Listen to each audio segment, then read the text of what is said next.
Hey guys, welcome back. It's Girl with a Tail here. Today we're going to go through all 78 tarot cards. So the tarot cards can be divided into the major arcana cards, of which there are 22 of them.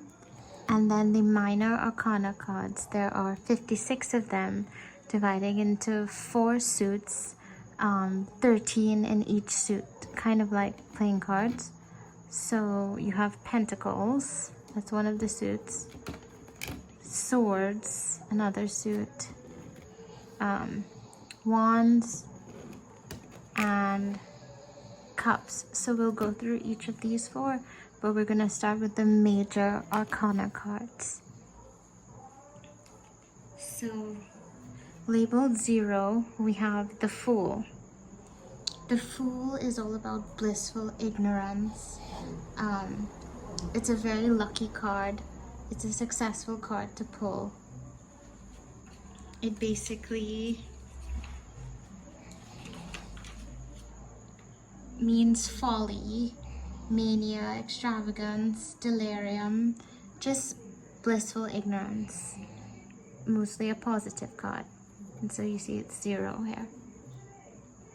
Next in the major arcana cards we have the Magician, which is labeled as 1.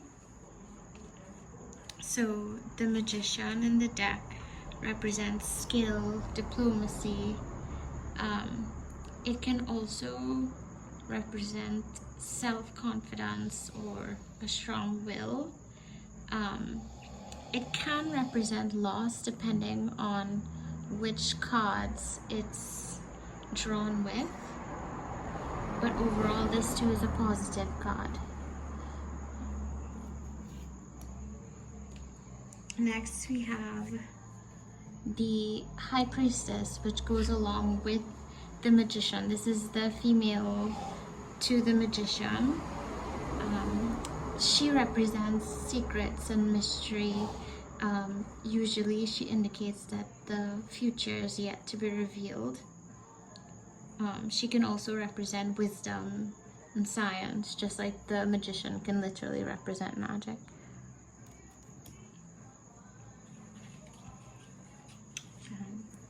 Now we have the Empress. This is labeled 3. The Empress represents fruitfulness,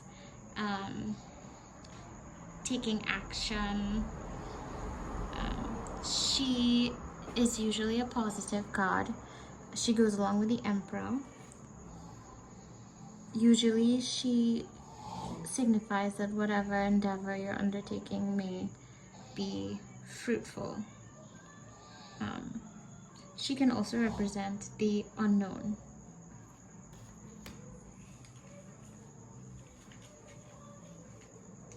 The Emperor, which is 4, he represents stability, power, protection.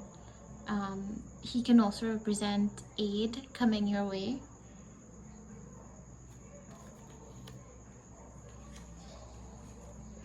Okay, number 5, the Hierophant. The Hierophant represents marriage usually, or any kind of alliance. He can also represent mercy and goodness. After the Hierophant, we have number 6, the Lovers. This card is self-explanatory. It represents lovers, love, attraction. It can represent beauty.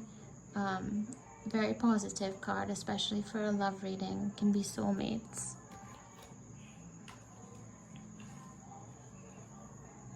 Then you have the Chariot, number 7. This usually represents success. It usually also represents triumph after some kind of dispute. So it means that things will be successful, triumphant, but there may be conflict leading up to that success. Number 8, Strength. So this is self-explanatory, representing strength, power, energy, courage. Basically self-explanatory here. That was number 8. Number 9, the Hermit. It represents literally withdrawing from society. Being a hermit can represent prudence. It can also represent being a rogue or being corrupted in some way, but usually when it's a positive card, it represents just withdrawing, taking time to reflect for yourself. The Wheel of Fortune, 10, represents opportunity, destiny, good fortune, success, luck, just having a variety of things to choose from. Justice, 11, represents equity, things being put right, karma being played out the way it should be. It's self-explanatory as well, justice. And that was 11. 12, the Hanged Man. He represents wisdom and discernment, but also see how relaxed he is despite his awkward position. This is when the wisdom comes with a relaxed way of doing things, because there's so much discernment, so much wisdom, there's no need to fret.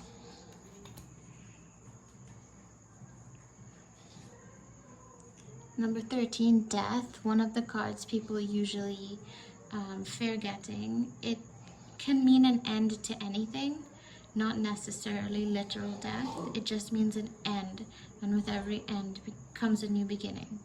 So it literally just means the end of something. Could be a relationship, could be a cycle in someone's life, could be moving on to a different phase of life, jobs, stuff like that. Temperance, so Death was 13, Temperance is 14, and Temperance means patience. Usually when you get this card, it means to have patience in the situation. It could also mean doing things in moderation. It can refer to management, being frugal. It can talk about the economy. Along with Death, the Devil, 15 is another feared card, but this tends to mean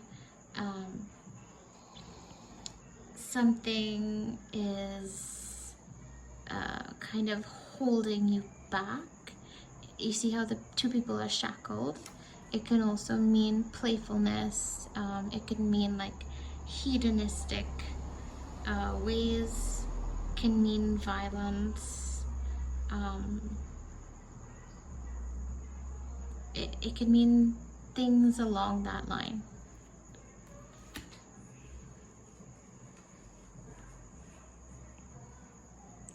The Tower, this is 16, usually means destruction, misery, distress, ruin, something not going right. The Star, that's 17, means, can mean loss, but it can also mean that things seem far away. Like, it can mean hope for a bright future, but in the distance, not coming too soon, coming in the distant future. The Moon can mean that things are hidden and not what they seem. It can mean danger at times, but mostly it just means hidden, to take a closer look.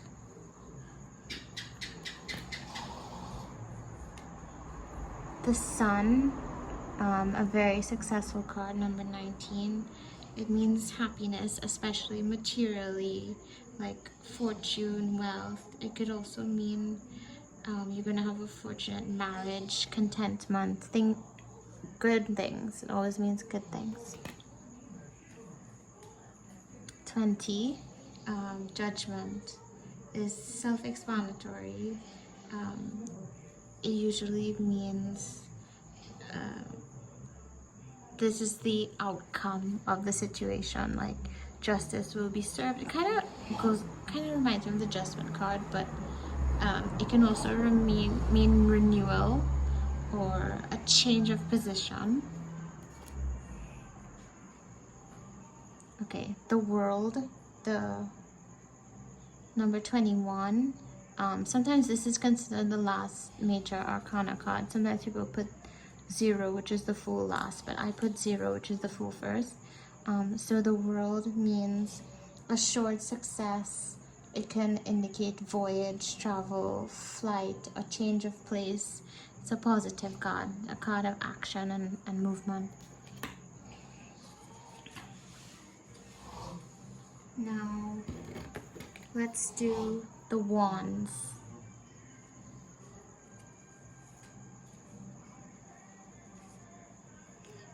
So, each of the 4 suits have different general meanings. And the Wands, their element is fire. They tend to deal with inspiration, energy, enthusiasm. So the King of Wands, usually all the kings, queens, pages, knights represent people in the reading. So this King of Wands usually refers to a male energy, who's friendly, usually honest and conscientious. This is usually a good energy.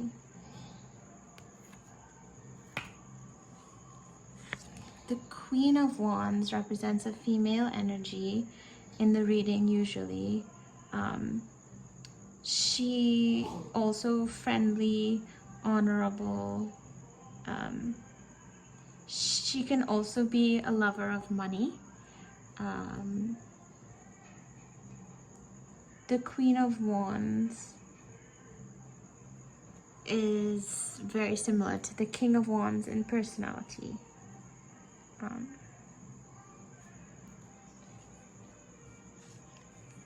The Knight of Wands, he represents departure, absence of some kind. You see how he's rushing off somewhere. Again, the wands are all about energy, so, and being enthusiastic. So this could also represent a young, enthusiastic man in your life. The Page of Wands again could represent a young man. It could be a love interest. Could also be a rival of some kind, but it represents a young, enthusiastic male energy. Of course, every card that I'm talking about could be way more complicated depending on the reading, but these are really short summaries, okay? So Ace of Wands. So Ace basically means one, or it's the beginning, so to speak, of the deck.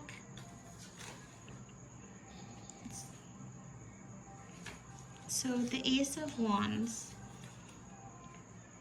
represents creation and invention. It's kind of like a new beginning of energy, and it's a very powerful card. It could also mean new birth.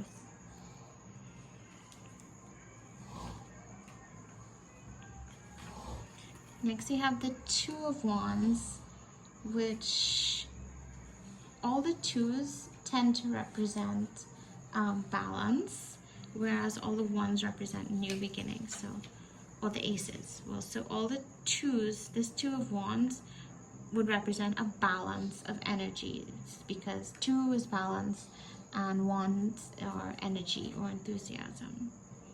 So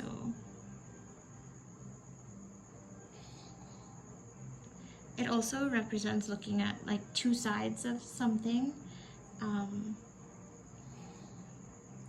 It can also mean that if you're looking for a love reading, it's not a very good marriage card, because on one hand there's going to be riches and fortune, and on the other hand there may be physical suffering and sadness. It represents balance, so the good and the bad and everything. When we get to another suit, I'll show you what the really wonderful marriage card is.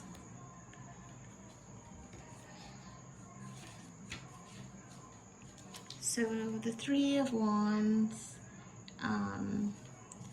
threes tend to represent creativity and groups.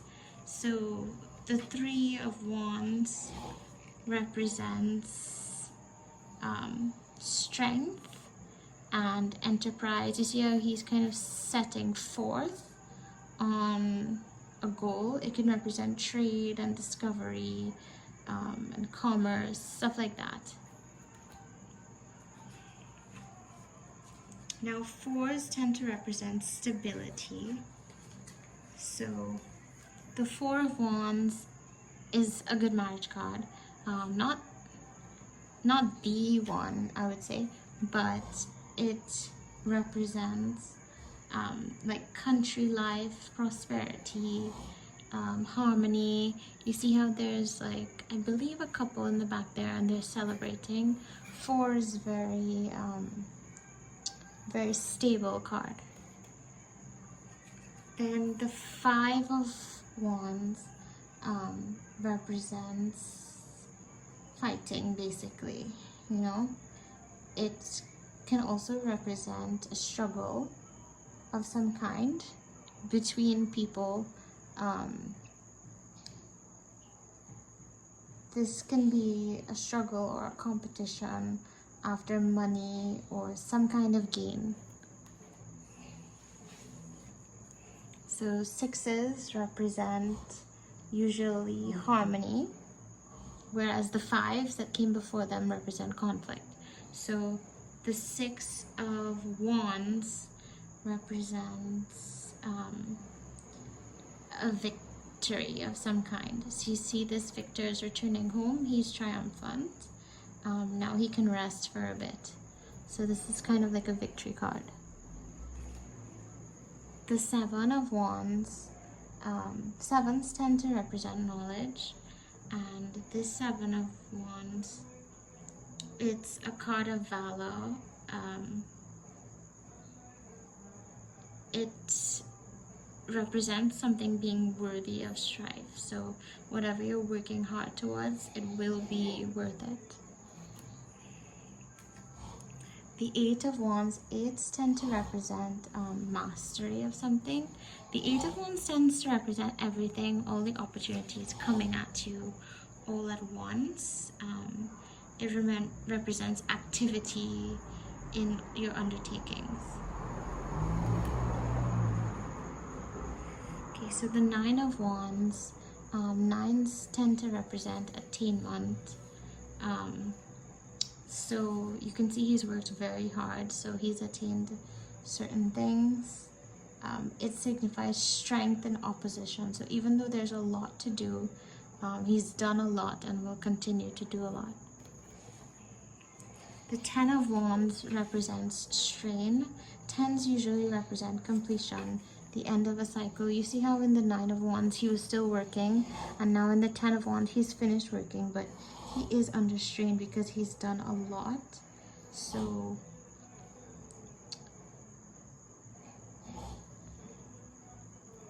it does represent success, however, but after some strain.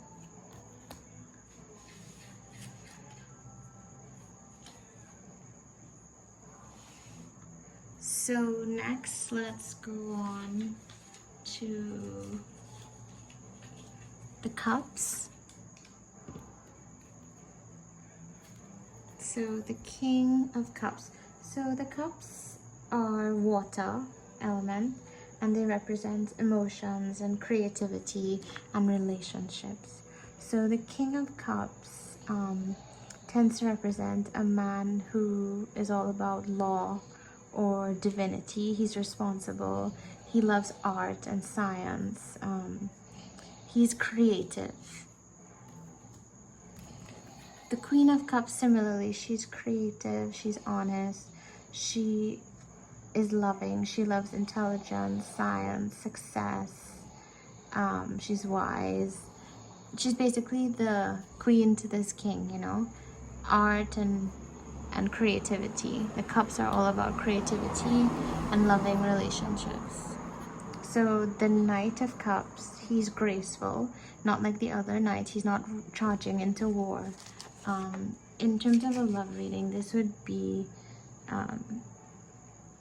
someone with a kind of graceful demeanor. Could also represent arrival or approach or messenger of some kind. The Page of Cups, a pleasant young man who's very eager to be of service, a studious person.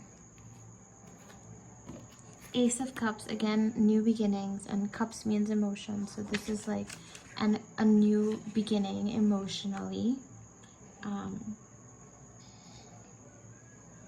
So it can represent joy and contentment, nourishment, abundance.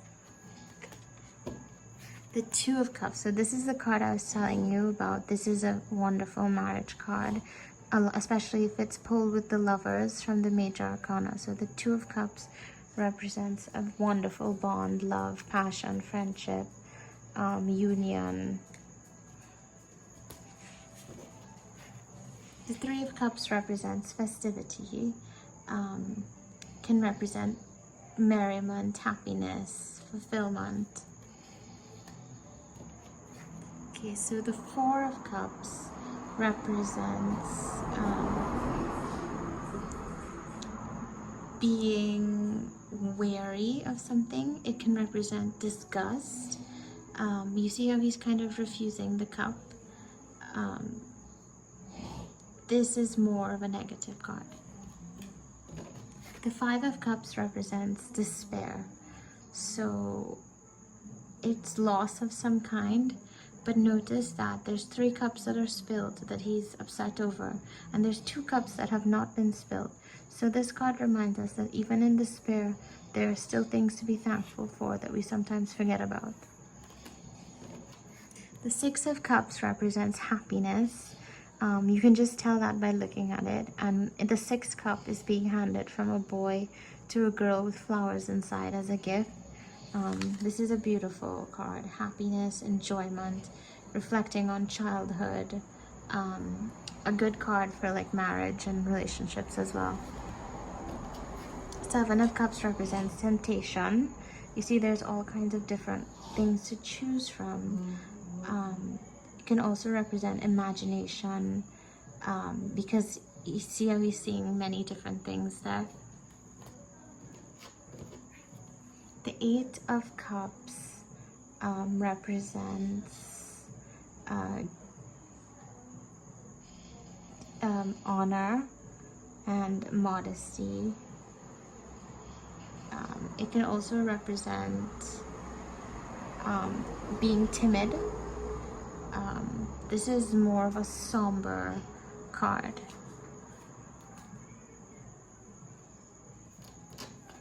The 9 of Cups tends to represent contentment, victory, success. You notice how it can also represent gluttony at times.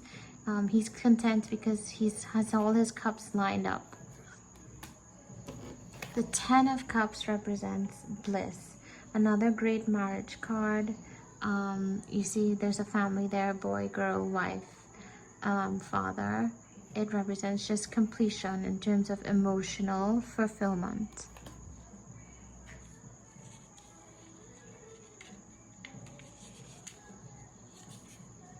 Next, we are going to move on to the swords.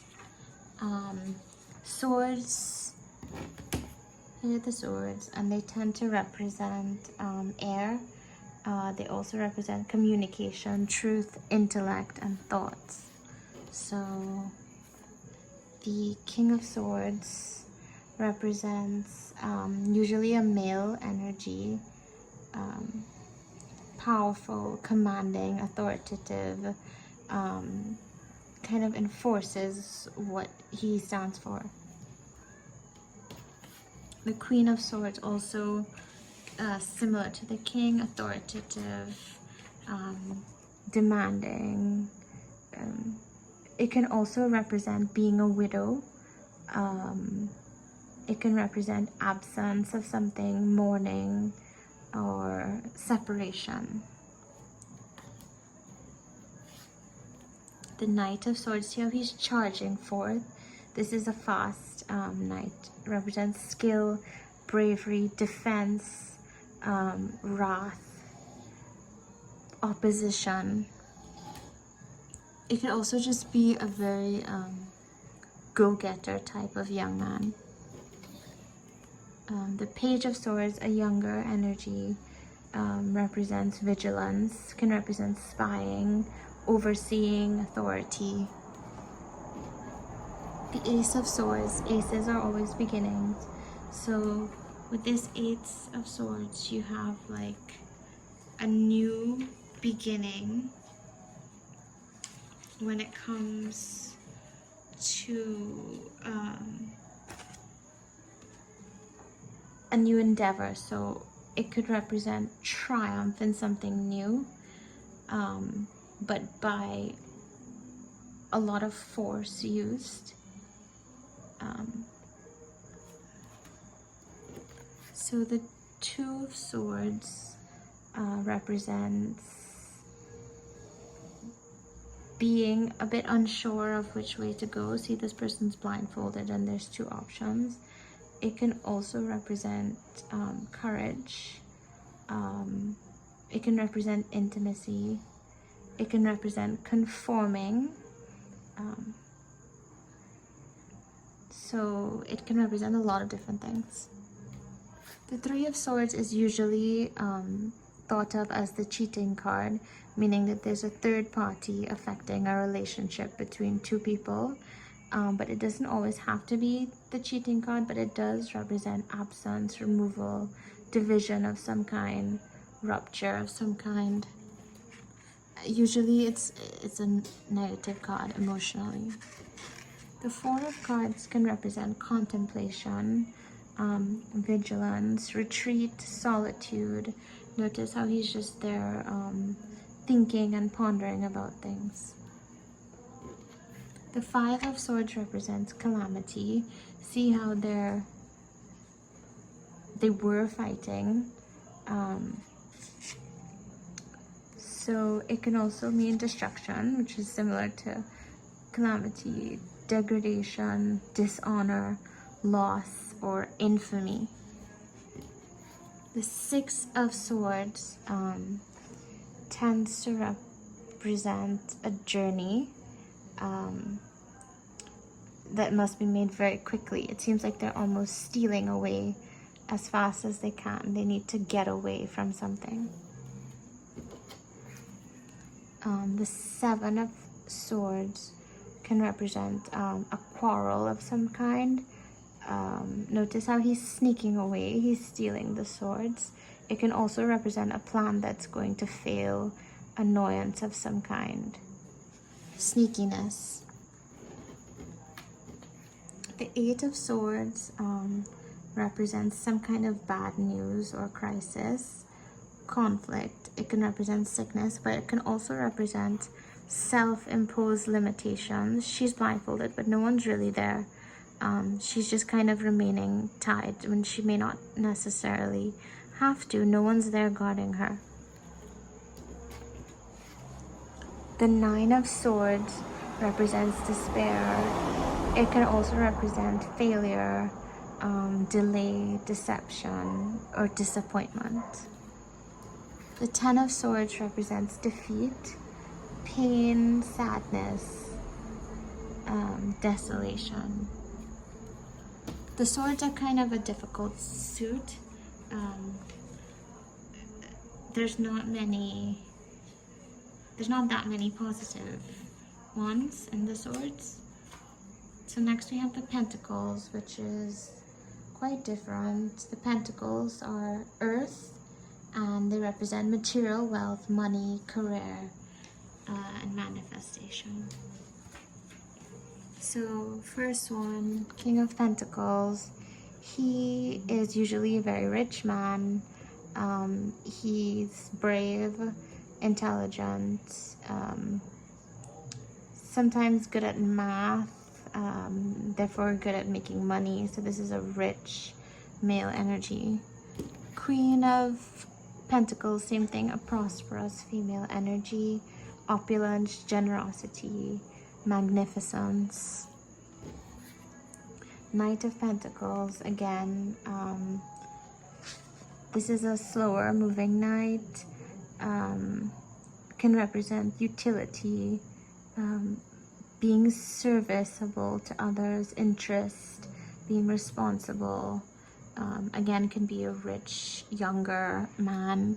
This can be an even younger male energy, again, wealthy, can represent application, study, getting a scholarship of some kind. So Ace of Pentacles, again, aces are new beginnings. So the Ace of Pentacles can represent a helping hand with money. So it can represent literal gold, perfect contentment, ecstasy of some kind. So the Two of Pentacles tends to represent confusion, trying to balance two different things, obstacles, trying to decide between two different things. Three of Pentacles represents trade, skilled labor, aristocracy. See how they're meeting, trying to decide something. The Four of Pentacles tends to represent self-obsession, holding on to one's gifts and legacy and inheritance. The Five of Pentacles is probably one of the only more negative pentacle cards, and it represents lack of material wealth at the time. You see how they're out in the cold? It foretells material trouble. The Six of Pentacles represents charity, presents, gifts, gratification, helping others. The Seven of Pentacles represents, it's a card of like business and bartering. See how he's like storing up his pentacles, basically. It can represent hard work. Seven of Pentacles represents, sorry, that was the seven, this is the eight. The Eight of Pentacles represents skill. So here he's working hard at something. It can represent work or employment coming up, being skilled in a certain craft, being good at business. The Nine of Pentacles represents prosperity, safety, success, accomplishment. It's a beautiful card. See this woman here with her beautiful bird and all her pentacles, all her wealth. Last but not least, the Ten of Pentacles represents gain, riches, family matters, completion in that regard. So that was all the cards. I hope I didn't rush too much. Thank you so much for joining me. I'm so happy that we got through all of the cards. I hope that makes it a little clearer. I'm no expert, but I tried my best. Thanks, you guys. Please like and subscribe.